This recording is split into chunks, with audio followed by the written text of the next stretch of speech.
Emmanuel Aumonier, Médiasphère.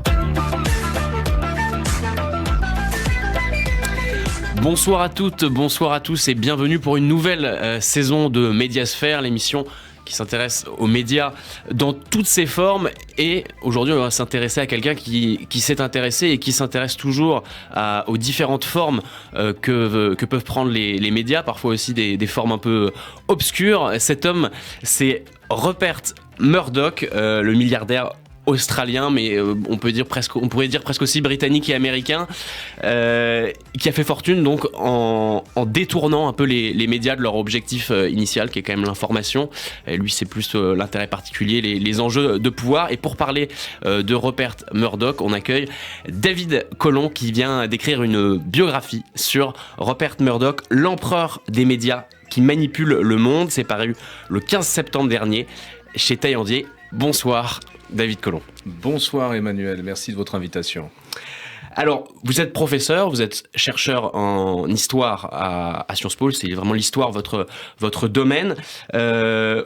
On vous avait reçu l'année dernière pour Les Maîtres de la manipulation, un siècle de persuasion de masse, qui était déjà aux éditions Taillandier. C'est en écrivant cet ouvrage que vous vous êtes dit, bah tiens, il y a un maître de la manipulation. C'est dans la continuité. Il n'est pas véritablement un maître de la manipulation, il est davantage la catégorie du dessus, c'est-à-dire les employeurs des maîtres de la manipulation, puisqu'il a employé Roger Ailes, qui a fondé Fox News. Il a employé également Karl Rove, qui est un grand manipulateur de masse au profit du Parti républicain aux États-Unis. Et je me suis intéressé aussi à lui dans la mesure où notre pays connaît une concentration sans précédent des médias, de l'édition et du divertissement. Et il m'est apparu très intéressant de prendre un pas de côté ou de faire un pas en arrière pour analyser le parcours d'un homme qui incarne mieux que tout autre ce que représente la concentration et quels sont ses effets sur les démocraties. Alors, quand vous dites ça, vous pensez évidemment, vous allez m'infirmer ou me confirmer, à Bolloré, qui commence à bâtir un empire médiatique avec des médias qui sont interdépendants les uns des autres, c'est-à-dire qu'il y a une maison d'édition, une radio, une télé, et ça lui permet, un peu comme à Murdoch, d'être autosuffisant, c'est ça ? Oui, Rupert Murdoch a le premier perçu le potentiel des synergies entre des univers jusque-là très différents.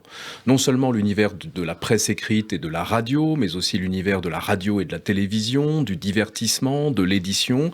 Murdoch a construit un empire global qui repose sur des propriétés croisées, qui a représenté pour lui un atout à deux titres. Le premier, c'est qu'il est en capacité de produire de l'information à bas coût. Le second, c'est qu'il en tire une influence considérable, dans la mesure où il peut, de son propre aveu, agir, influencer l'ordre du jour des discussions politiques, l'ordre du jour médiatique, en faisant tourner une idée à travers ces différents médias. Et il n'a échappé à personne, il ne m'a pas échappé, que Vincent Bolloré, notamment, a suivi cette voie qui consiste à élaborer une politique de synergie entre différents médias, par exemple entre sa chaîne de télévision CNews et Europe numéro 1. Alors pour le moment, Vincent Bolloré est principalement en France. Murdoch, lui, il avait une particularité, c'est qu'il était dans énormément de pays, et principalement les États-Unis. Enfin, il débute en Australie, après au Royaume-Uni, et puis après États-Unis. Comment est-ce qu'il est vu dans ces différents pays, et où est-ce qu'il a eu le plus d'influence ? Son influence est une influence globale dans le monde anglo-saxon, dans la mesure où ces médias répercutent l'information d'un bout à l'autre de la planète. Il est effectivement australien, et en Australie, il contrôle les 2/3 de la presse écrite, aujourd'hui encore.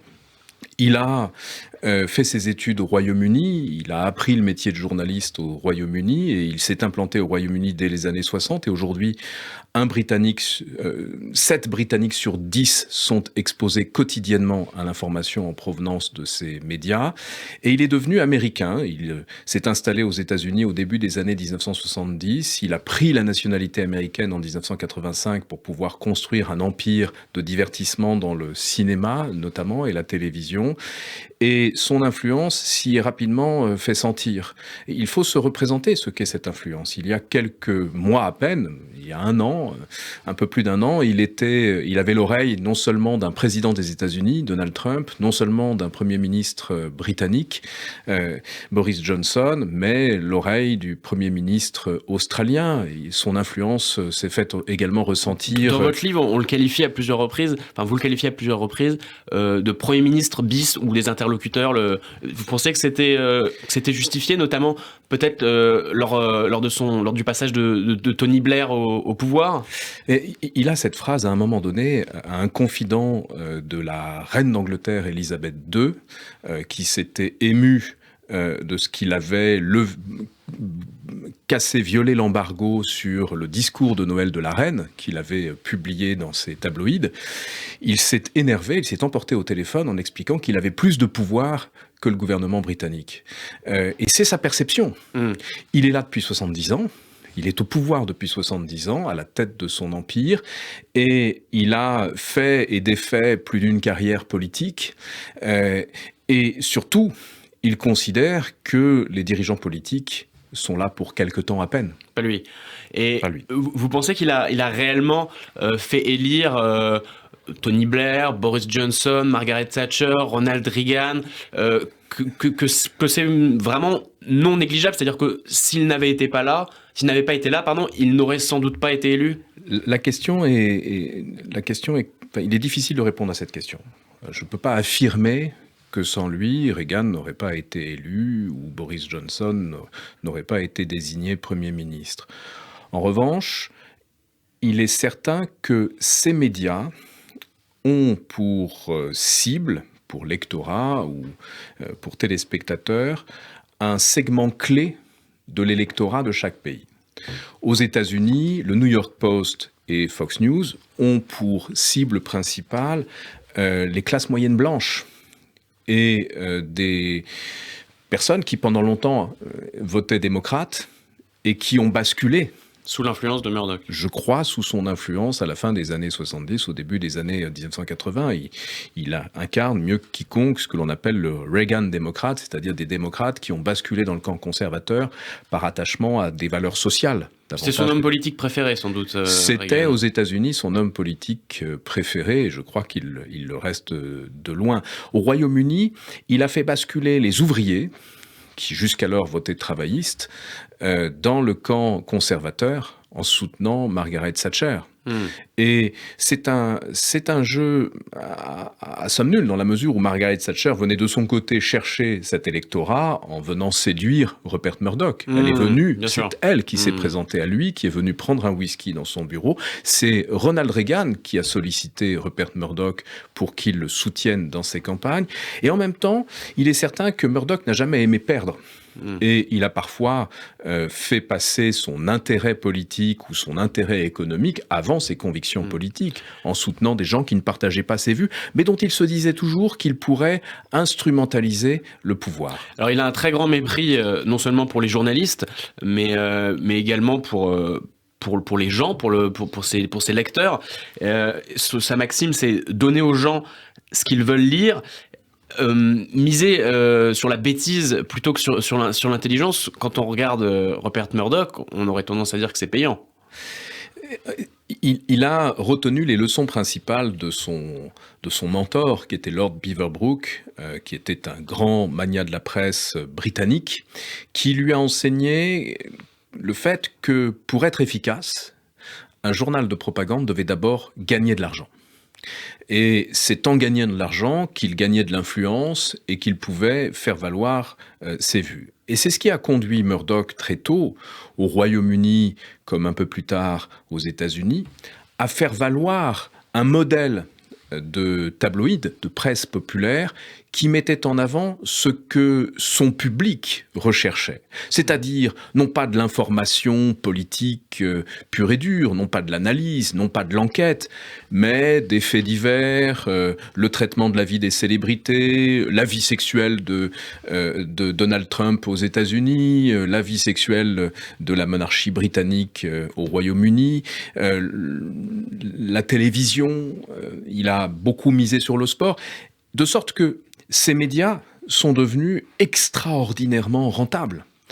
Vous parliez tout à l'heure de Vincent Bolloré, j'ai regardé l'évolution des audiences depuis que Europe 1 est passé dans la main de Vincent Bolloré. L'audience a baissé.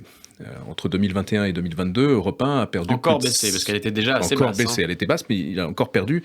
cette radio a encore perdu plus de 500 000 auditeurs. Dans le même temps, l'audience de CNews, entre 2021 et 2022, a stagné. Elle a baissé de 0,2%. De l'autre côté de la Manche, le Times connaît des progrès fantastiques. Il est devenu rentable, il est extraordinairement rentable. De l'autre côté de l'Atlantique, CNews, Fox News est extraordinairement rentable, a connu une augmentation de 13% de son audience en l'espace d'un an. Les bénéfices de Rupert Murdoch à travers sa société News Corp ont doublé entre 2021 et 2022. C'est-à-dire qu'il a créé un modèle d'information qui génère des revenus absolument extraordinaires et des revenus qui génèrent en retour de la puissance et de l'influence. Et lui, quelles sont ses convictions ? Parce que il en a malgré tout, il est à la recherche, comme vous le disiez tout à l'heure, de la gagne, il veut soutenir celui qui gagne, il veut être au cœur des réseaux de pouvoir, mais il a quelques convictions, alors le libéralisme notamment, le conservatisme, et puis sociétalement il est très très très très conservateur, il est même on peut dire homophobe, xénophobe, oui. Quel est son ADN politique selon vous, Rupert Murdoch ? Je ne le qualifierais pas de xénophobe.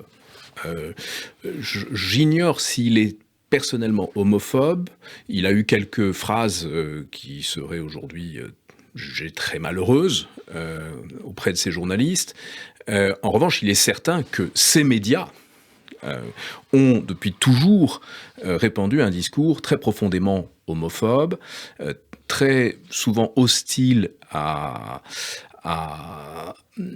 ce que l'on appellerait l'État social, l'État-providence, favorable au libre marché, bien évidemment, tout ce qui sert les intérêts de Rupert Murdoch est bien évidemment mis en avant dans ses médias. Il est hostile aux impôts, hostile à l'État, et sa société est certainement l'une de celles qui, au XXe siècle, a payé le moins d'impôts dans le monde, parce que son statut global lui a permis, avant bien d'autres, d'opérer ce que l'on appelle de l'optimisation fiscale.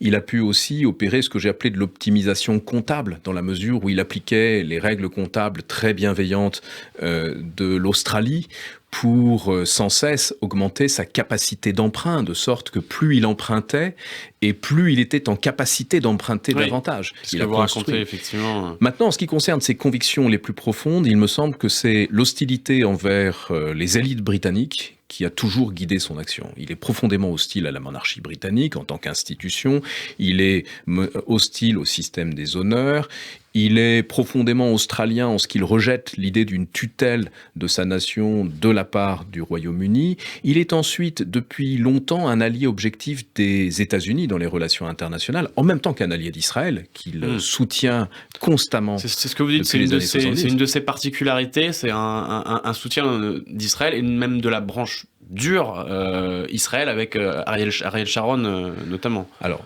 je ne sais pas si je parlerai pas de branche dure ou pas dure, mais je constate qu'il a constamment soutenu les initiatives d'Israël, notamment l'invasion du Sud-Liban en 1982. Encore récemment, il a tenté, son fils Lachlan a tenté d'implanter News Corp en Israël avec le soutien de Benjamin Netanyahou, et ça a un peu contribué à la chute de Benjamin Netanyahou. Il ne faut pas perdre de vue que son lectorat à New York est un lectorat juif, le lectorat du New York Post. On lui a demandé un jour pourquoi il soutenait un candidat juif à la mairie de New York en 1978 plutôt qu'un candidat italien. Le candidat juif, c'est le candidat Ed Cor, et le candidat italien, c'était Mario Cuomo. Et il a répondu, c'est simple, il y a 2 millions de juifs et 1 million d'Italiens. À cette époque, à la fin des années 70, il y avait davantage de juifs à New York qu'à Tel Aviv. C'était la plus grande ville juive au monde. Et donc, il a su, sur ce sujet comme sur d'autres, concilier son intérêt économique avec ses convictions politiques, mais qui, en l'espèce, correspondait au relais de la diplomatie américaine dans le monde. Il a toujours et avec constance soutenu les États-Unis, y compris contre l'Australie, contre le Royaume-Uni. Et il y a une autre personne avec qui il a été finalement assez conciliant, parce qu'on parlait tout à l'heure de Donald Trump, mais au début, Rupert Murdoch, quand Donald Trump est élu, il estime que c'est une catastrophe. Il est pas ravi. Au début, c'est pas quelqu'un qui l'apprécie. Alors, ce n'est pas quelqu'un en qui il a confiance. Ce n'est pas quelqu'un à qui il confierait les clés de son appartement, ou de son triplex. En revanche, c'est quelqu'un dont il a fait la carrière.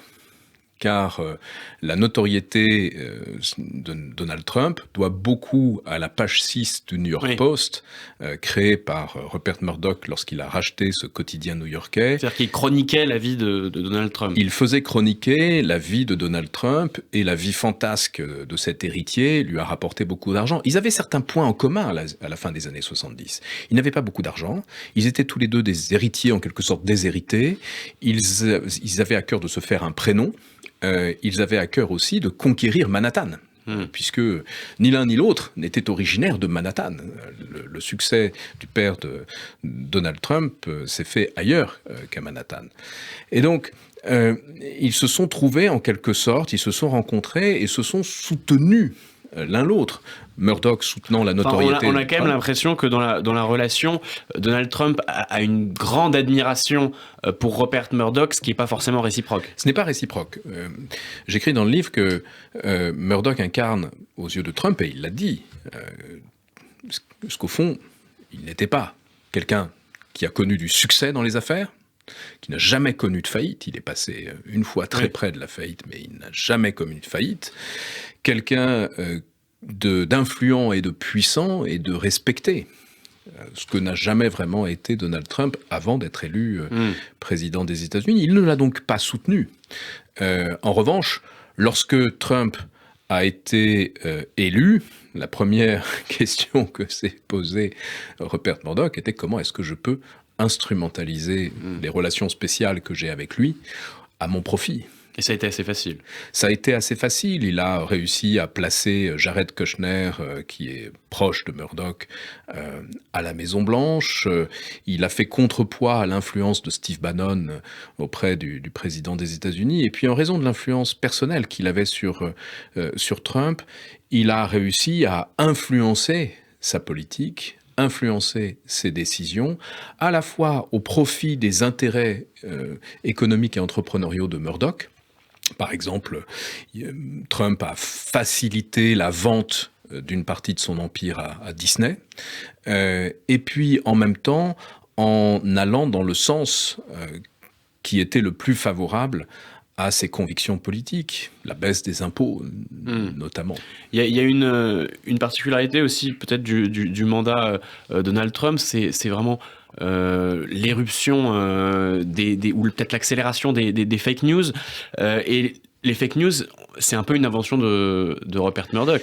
Je dirais pas que c'est une invention. Je dirais en revanche qu'il a fait des fausses nouvelles l'un des outils privilégiés de ces médias pour gagner de l'audience.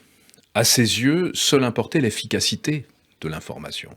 Vous disiez tout à l'heure à juste titre qu'il méprisait les journalistes. Il a connu une petite formation de journaliste, mais il n'a jamais aimé le journalisme. Ce qu'il aimait, c'était ce que l'on appelle la sous-rédaction, c'est-à-dire la mise en page, choisir les titres, choisir les images, peu importe que le titre soit sans rapport avec le contenu de l'article. Il doit marquer les esprits, il doit persuader les gens d'acheter. Et par conséquent, il a toujours eu à cœur de promouvoir une information qui trouvait son public. Et lorsque cette information n'était pas conforme à la vérité, peu lui importait dès lors que cela générait des revenus. Il est par exemple celui qui a publié les faux carnets d'Hitler, tout en sachant qu'ils étaient très probablement faux. Vous racontez aussi une anecdote où il y a un journal concurrent qui qui a un scoop avec une interview d'une personne et Murdoch dit bon bah c'est pas grave, on invente l'interview.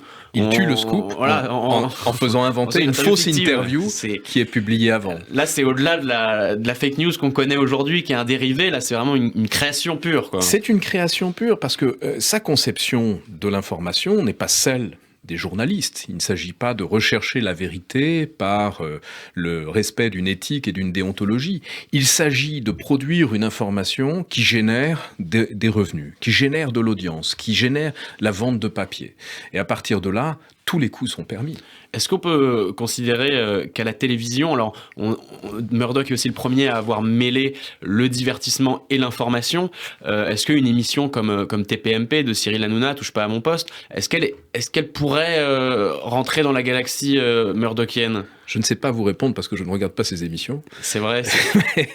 Tout le monde les regarde. Enfin, un professionnel des médias comme vous, vous ne pouvez pas être passé à côté. Je ne suis pas un professionnel des médias. Je suis un modeste chercheur qui cherche à comprendre ce qui détermine aujourd'hui la fabrique de l'information. Enfin, en tout cas, en revanche, la particularité de TPMP, c'est que dans la galaxie Bolloré, elle met en valeur des gens qui travaillent pour Vincent Bolloré, que ce soit via leur maison d'édition, via des liens commerciaux, via CNews. Elle reprend des émissions du groupe Canal+, qu'elle va décortiquer. Enfin, c'est une espèce de vase clos, quoi. En fait, de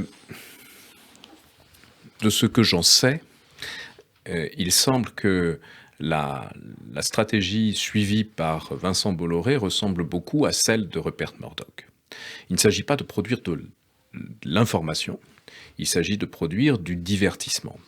Il est beaucoup moins cher de recourir à des débats à l'antenne entre des gens qui ne sont absolument pas en accord l'un avec l'autre et qui en viennent pratiquement aux mains, que de financer des enquêtes au long cours menées par des équipes de journalistes professionnels.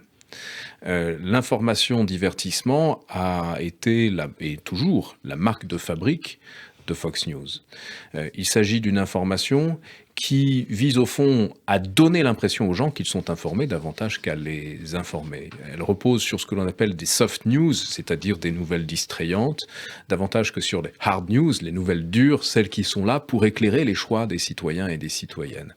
Et je n'ai pas regardé les émissions que vous avez citées, mais j'ai regardé à de nombreuses reprises CNews et j'y retrouve beaucoup d'analogies, j'y trouve beaucoup d'analogies avec Fox News que je regarde également beaucoup.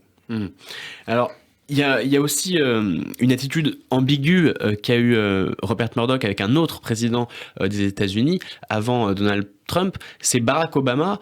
En fait, contrairement à ce qu'on pourrait penser, au début, il avait plutôt une bonne opinion de lui. Il a même hésité presque à le soutenir, vous semblez dire dans le livre. Il y a un de ses biographes, Michael Wolff, qui dit un jour à Murdoch, écoutez, pour les primaires démocrates, imaginez que vous votez, je vous donne ma voix.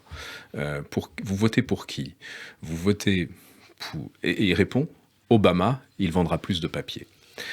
Ça a toujours été sa préoccupation, que la capacité des dirigeants politiques à générer un récit qui est à même de nourrir son empire médiatique, et même de façon critique, parce que son empire médiatique a été extraordinairement critique à l'égard de Barack Obama, avec la diffusion de dessins à caractère ouvertement raciste, notamment.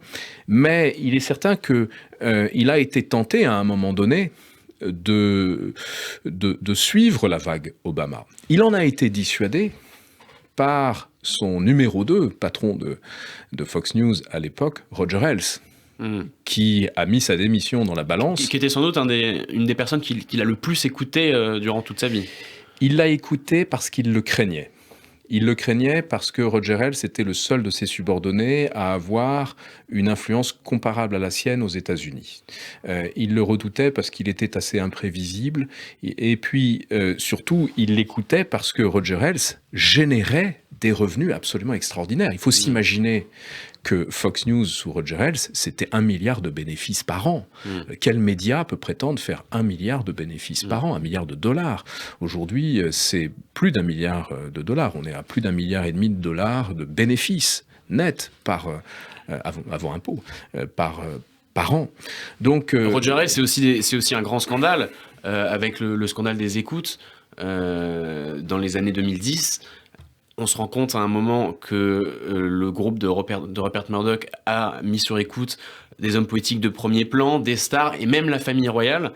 Comment expliquer qu'il se soit vraiment cru tout permis? Et là, on est presque à l'échelle d'un État, presque ce qu'il a fait comme alors, écoute. je ne voudrais pas donner l'impression de prendre parti pour Rupert Murdoch, mais je dois dire que ce type de pratique, les écoutes ou l'achat d'informations auprès d'informateurs de la police, puisque c'est aussi ce dont il s'agit, était une coutume déjà très ancienne dans la presse tabloïde britannique. Et les journaux de Rupert Murdoch n'étaient pas les seuls à avoir cette pratique. En revanche, étant donné leur importance et leur influence, le News of the World est allé très très loin dans les enquêtes, les surveillances, fouillant les poubelles, captant les messages téléphoniques, avec, sans doute, pour répondre à votre question, un sentiment d'impunité.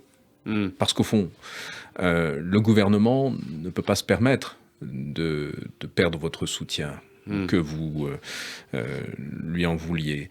Les dirigeants de la police avaient tout intérêt à cette entente avec les journaux tabloïds aussi pour influencer la presse.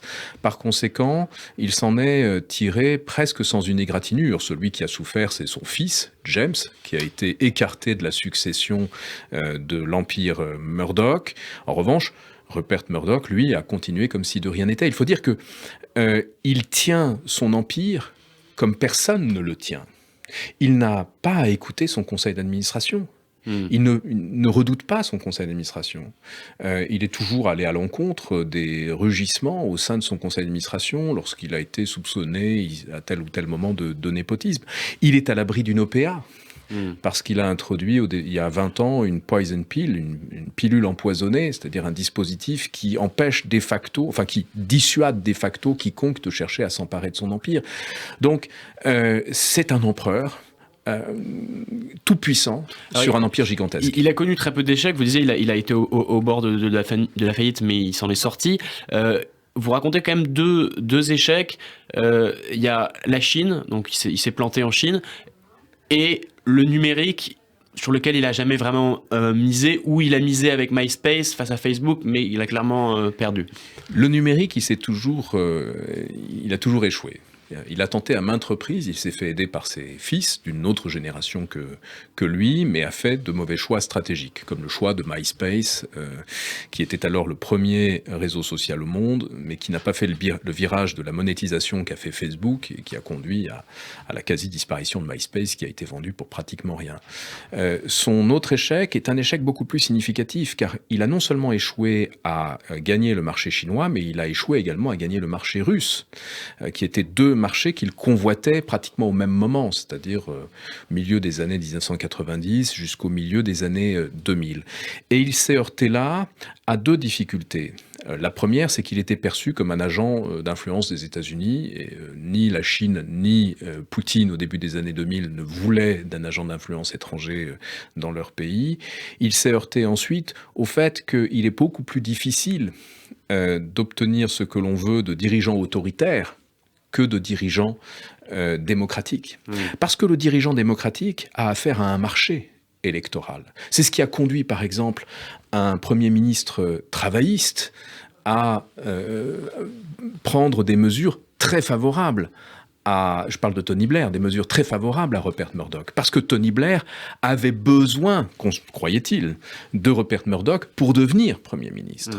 Et donc, sur un marché ouvert... Il n'y a pas d'interdépendance. Il a une puissance qui se fait immédiatement sentir, tandis qu'en Chine ou en Russie, ça a été beaucoup plus compliqué. Et les Chinois ont été extraordinairement malins, parce qu'ils lui ont laissé entendre, enfin les dirigeants chinois, ils lui ont laissé entendre pendant 15 ans que quelque chose allait se faire, qu'il allait pouvoir s'implanter sur le marché des paraboles et de la télévision par satellite, sans jamais en réalité aller au-delà, mais dans l'intervalle, ils ont réussi à obtenir quelques joint ventures à leur profit, ils ont réussi aussi à imiter en grande partie ce que l'empire Murdoch faisait de mieux en matière de télévision et de divertissement. Vous avez des émissions qui ont été littéralement clonées par centaines en Chine. Aujourd'hui, Rupert Murdoch, quels sont ses horizons? Alors, il a 91 ans, mais il est plutôt en bonne forme. Quel est est-ce que vous diriez qu'il est plutôt plus puissant, moins puissant qu'il y a 10 ans, qu'il y a 20 ans, qu'il y a 30 ans? Comment va se passer sa succession? Vous savez, quand j'ai proposé ce projet à mon éditeur, j'ai ressenti une certaine réticence de la part de mon éditeur parce qu'il considérait Rupert Murdoch comme un homme du XXe siècle. Et c'est vrai que c'est très largement un homme du XXe siècle. Un patron de la presse, le Sun, le News of the World, le Times. Et puis moi-même, j'avais tendance à considérer, comme beaucoup de ses biographes avant lui, qu'il était quelque part sur le déclin. Et entre le moment où j'ai obtenu l'aval de mon éditeur et que j'ai commencé à travailler, et le moment où ce travail s'est achevé, le pouvoir de Rupert Murdoch a été décuplé. Et c'est combien? Quel est l'intervalle? L'intervalle, c'est un intervalle de 2 ans et demi, pendant lesquels se sont fait sentir les effets de la vente à Disney d'une bonne partie de l'empire Fox, pour 70 milliards de dollars, et le fait d'avoir 70 milliards de dollars dans la poche, ça change beaucoup de choses. Ça lui a permis de régler une partie de sa succession en donnant beaucoup d'argent à ses enfants, enfin à 4 de ses enfants.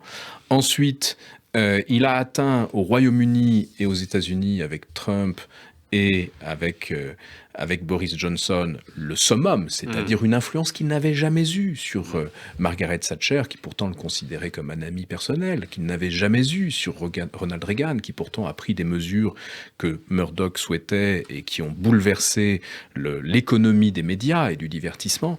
Mais je crois qu'il a aujourd'hui atteint un seuil critique tout à fait extraordinaire au sens propre, c'est-à-dire qu'on sort de l'ordinaire et on est en dehors de ce qui devrait être le cas dans un environnement démocratique. On ne devrait jamais laisser une seule personne avoir un tel pouvoir d'influence à travers ces médias. C'est le moment de nous quitter. D'habitude, à la fin de l'émission, il y a un questionnaire, mais vous l'avez déjà fait, hein, vous êtes déjà venu, donc on vous en fait grâce. Merci beaucoup d'être venu nous parler de Rupert Murdoch. Je rappelle le titre de votre ouvrage, L'empereur des médias qui manipulent le monde. Il est paru le 15 septembre dernier aux éditions Taillandier. Quant à moi, je vous souhaite une excellente soirée à l'écoute de Radio J et je vous donne rendez-vous pour la prochaine émission. Stéphane Simon sera mon invité. Alors lui aussi, il a plusieurs médias différents, mais pas encore à la hauteur de Vincent Bolloré ou Rupert Murdoch. Merci beaucoup, David Collomb. Merci Emmanuel Lemonnier. À bientôt. Bonne soirée à vous.